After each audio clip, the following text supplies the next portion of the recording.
Welcome to Samba Samba. Enjoy the video. In this video, I will show how to close Tesla Model 3 updated.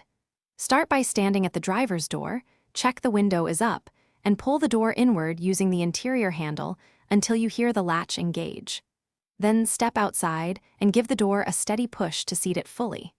Finally, check the dash or exterior lights to confirm the car registers the door as closed and locked if needed.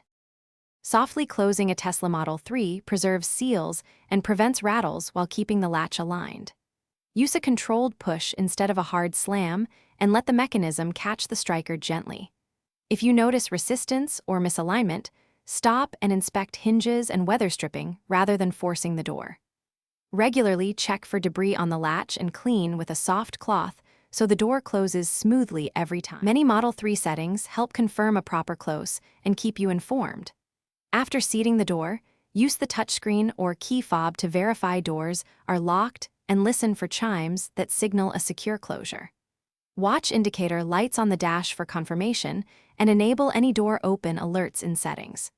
Keep your car updated, since occasional software changes can adjust how the vehicle alerts you about doors and locks. Thanks for watching. Consider subscribing if we helped you.